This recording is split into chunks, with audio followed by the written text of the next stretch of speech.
O presidente americano Trump insulta a Arábia Saudita e insulta o líder saudita Mohammed bin Salman, apesar de todos os trilhões de dólares que a Arábia Saudita deu aos Estados Unidos.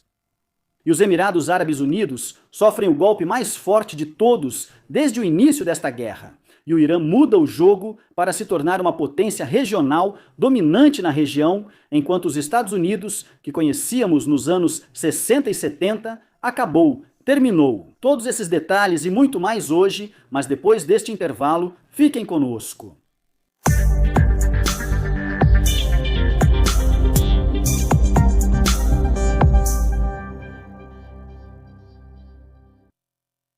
Prezados telespectadores, que a paz, a misericórdia e as bênçãos de Deus estejam com vocês e sejam bem-vindos hoje a mais um encontro da nossa série de episódios de opinião que sempre dedicamos para acompanhar os últimos desdobramentos desta guerra que está acontecendo no Oriente Médio entre o Irã e a coalizão Epstein. Hoje, prezados telespectadores, completamos um mês desde o início desta guerra, cujo objetivo era derrubar o regime iraniano. O plano era que isso acontecesse em um período que não ultrapassasse 4 dias, mas já se passaram 4 dias, depois a primeira semana, a segunda, a terceira, até que hoje chegamos a um mês inteiro e nenhum dos objetivos foi alcançado.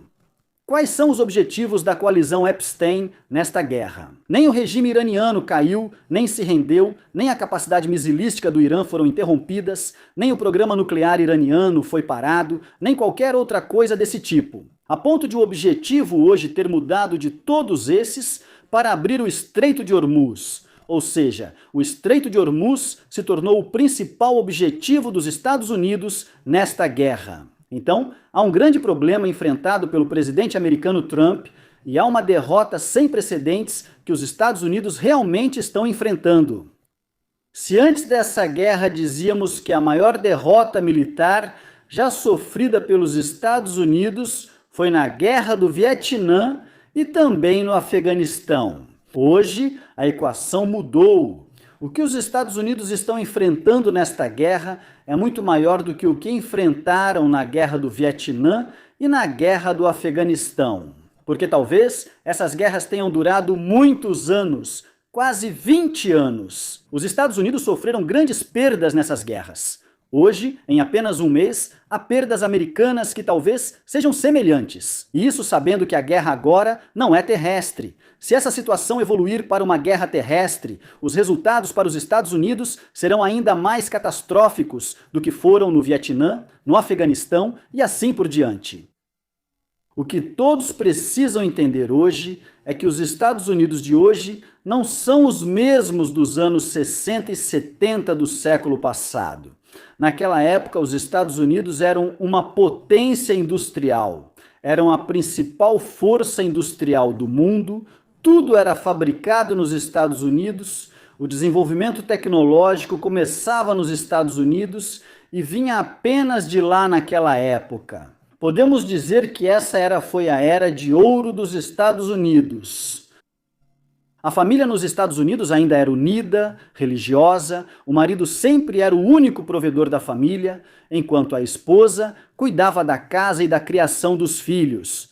O marido era quem trabalhava e sustentava a família, como em toda a família. Naquela época, quando conversávamos, geralmente havia 3 filhos ou 2, no mínimo, e o marido vivia relativamente confortável financeiramente, porque sua renda era suficiente para sustentar a família. Os Estados Unidos naquela época eram realmente fortes em todos os níveis, fortes socialmente, fortes militarmente, fortes politicamente, fortes industrialmente, como foi mencionado. Para que todos saibam exatamente, os Estados Unidos estavam vivendo uma grande revolução, até mesmo na indústria farmacêutica, nesse período. A ponto de terem sido desenvolvidos medicamentos que trataram uma série de doenças mentais, o que levou ao fechamento de vários hospitais psiquiátricos nos Estados Unidos. Porque eles não tinham mais função. Isso é só para que todos saibam como eram os Estados Unidos naquela época. O povo americano vivia uma grande prosperidade, estava satisfeito. E prestem bastante atenção em como os Estados Unidos escondiam facilmente a verdade do povo americano. sobre o que estava acontecendo na Guerra do Vietnã e depois sobre o que estava acontecendo na Guerra do Afeganistão também. Naquela época, não havia mídia alternativa, não existia essa internet e redes sociais e coisas do tipo. Imaginem comigo que os reveses da Guerra do Vietnã começaram já nos primeiros anos, na década de 1950, e o cidadão americano só ficou sabendo disso no início dos anos 1970, ou seja, levou cerca de 15 ou 20 anos. Então, os Estados Unidos sempre foram conhecidos por esconderem a verdade, esconderem o tamanho real das perdas. Por exemplo, temos também o massacre de Sabra e Shatila, que todo mundo conhece, que aconteceu no Líbano. E suas vítimas foram cerca de 3.000 civis em uma única noite. Isso não chegou aos jornais na época, não chegou às ruas, ao cidadão em todo o mundo. Ou seja, o mundo só soube disso depois que aconteceu. De 2 a 4 dias, dependendo de cada país, entre 2 e 4 dias.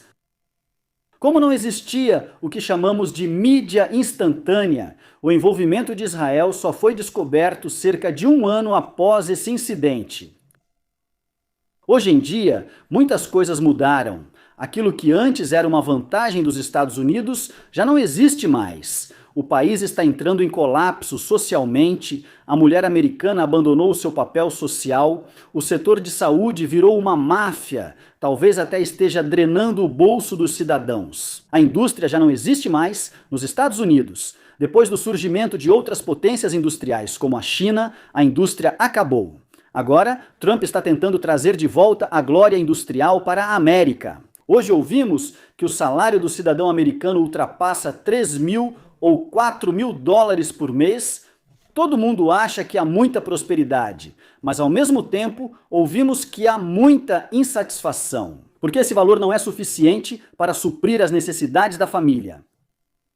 Da mesma forma, até mesmo no nível militar e no nível tecnológico. A tecnologia militar dos Estados Unidos naquela época reunia muitas tecnologias militares avançadas e modernas, como radares, aviões e assim por diante. Hoje, vemos várias potências internacionais que possuem essa mesma tecnologia e até superam os Estados Unidos. Em alguns casos, vemos que as guerras nem são mais guerras convencionais. Ou seja, hoje surgiu a arma dos drones como a arma da nova era, que pode ser acessível a todos. Também surgiu a arma dos mísseis, como o que o Irã possui atualmente,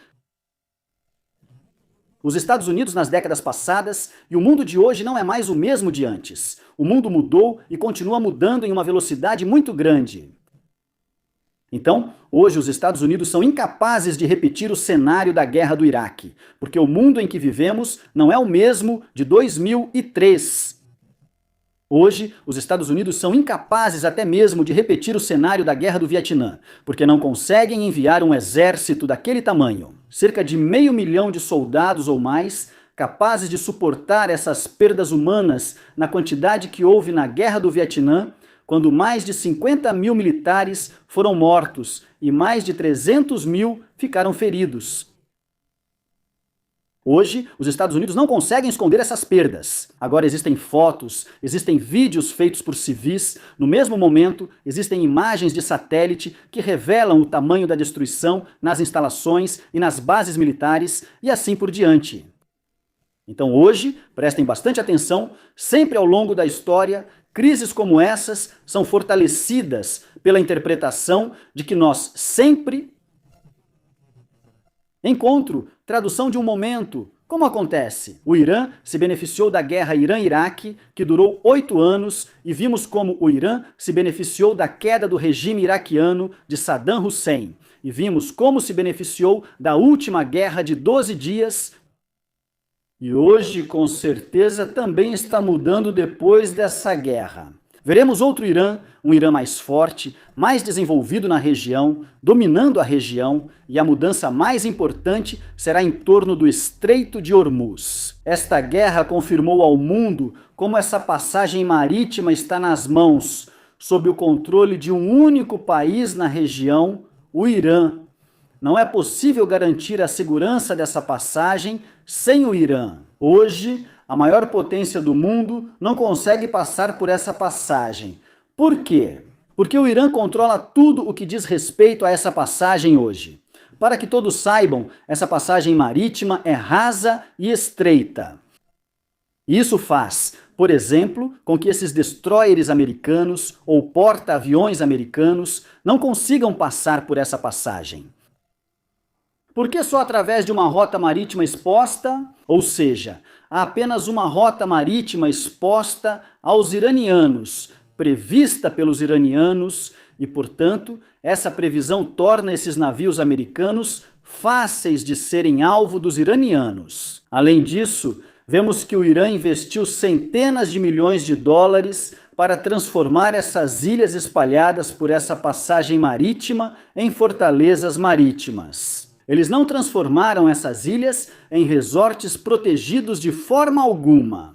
Transformaram todas essas ilhas em bases para mísseis, drones submarinos suicidas e um conjunto de câmeras ópticas, térmicas e eletrônicas, através das quais monitoram cada centímetro desse estreito. A Marinha iraniana não está enfrentando os Estados Unidos hoje em guerras convencionais, como fragata contra fragata ou algo parecido, de jeito nenhum. Hoje, eles usam centenas de lanchas rápidas, equipadas com mísseis navais capazes de afundar os maiores navios, e também utilizam plataformas de lançamento de mísseis navais espalhadas ao longo de toda a costa iraniana. Acrescente a isso também os submarinos suicidas não tripulados, que ainda não foram usados, além das minas navais, que hoje representam uma ameaça. Então, o Irã, quer dizer, se apenas fizer uma única declaração, no Estreito de Hormuz, tudo vai parar naquele momento, ou seja, só uma declaração e tudo para. Você não vai encontrar, talvez por meses, talvez por anos, nenhum navio capaz de atravessar, porque esses navios não vão aparecer, nenhuma companhia de seguros. O Irã lida com muita inteligência com essa questão do Estreito de Hormuz. Por exemplo, o que o Irã faz hoje? Ele impõe vigilância sobre esse estreito. Qualquer navio que queira atravessar deve ser de um país amigo do Irã, deve apresentar os documentos necessários que comprovem a nacionalidade desse navio e a tripulação desse navio. Detalhes dessa carga: para onde está indo? De onde veio? O que exatamente está transportando? E assim por diante. Então, o que todos devem prestar atenção hoje é que essa situação vai continuar mesmo após o fim desta guerra. E o maior prejudicado depois do fim desta guerra será os Emirados Árabes Unidos. O Irã vai impor tarifas alfandegárias, vai impedir a passagem de cargas contrabandeadas de petróleo, gás e assim por diante, e até vai monitorar os carregamentos de armas. E, portanto, estará sempre ciente de tudo o que entra e sai dos países do Golfo e sempre terá a escolha de permitir ou não essa carga, ou não permitir. Por isso, vemos que talvez a Arábia Saudita não seja prejudicada por isso, pois tem uma saída marítima para o Mar Vermelho. O mais prejudicado de todos será os Emirados Árabes Unidos. O Irã começou agora a aproveitar essa guerra para testar esse novo sistema, o sistema de monitoramento desses navios, e isso vai continuar mesmo depois do fim dessa guerra.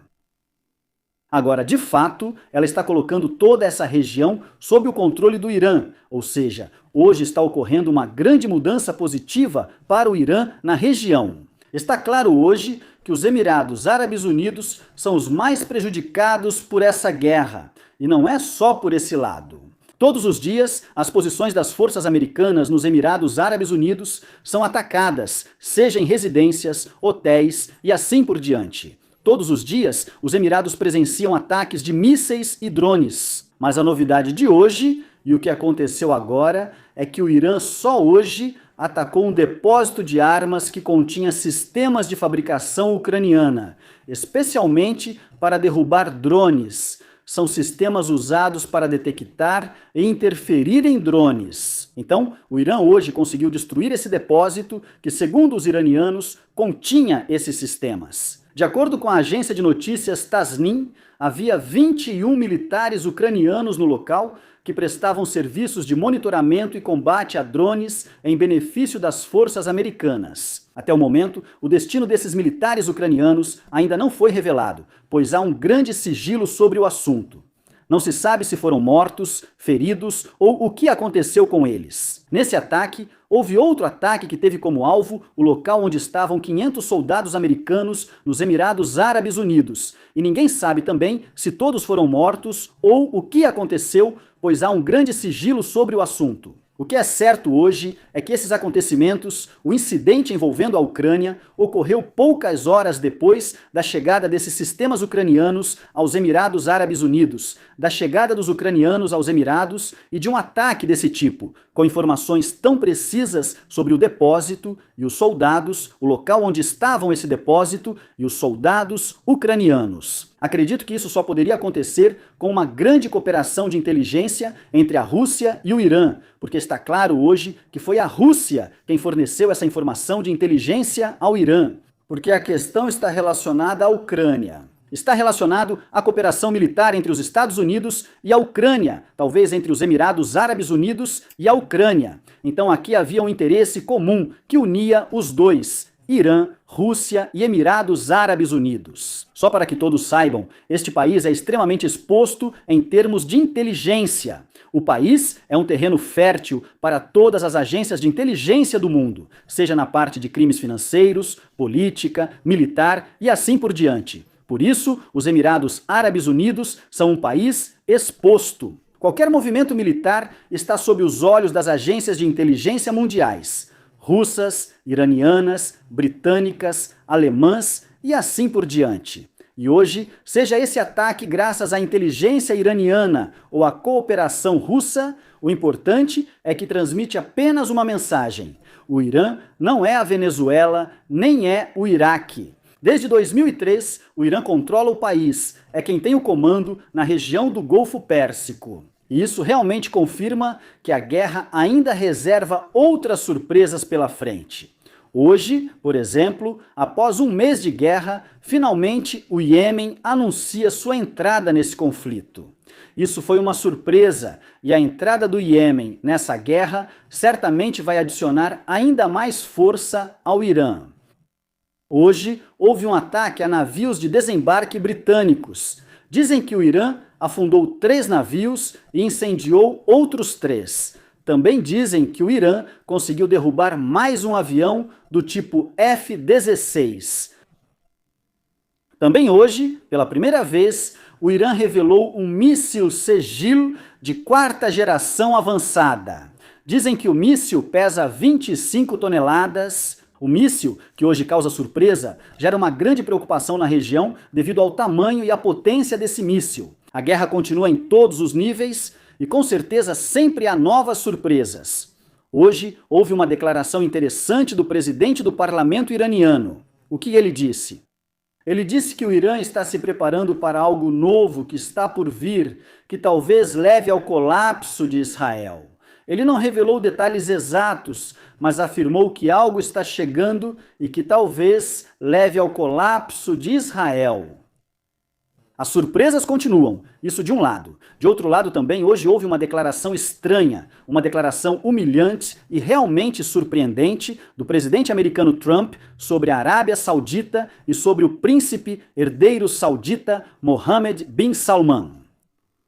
Trump fez um discurso durante sua participação em um fórum sobre o futuro dos investimentos em Miami, nos Estados Unidos, e esse discurso estava sendo transmitido ao vivo por vários canais de notícias.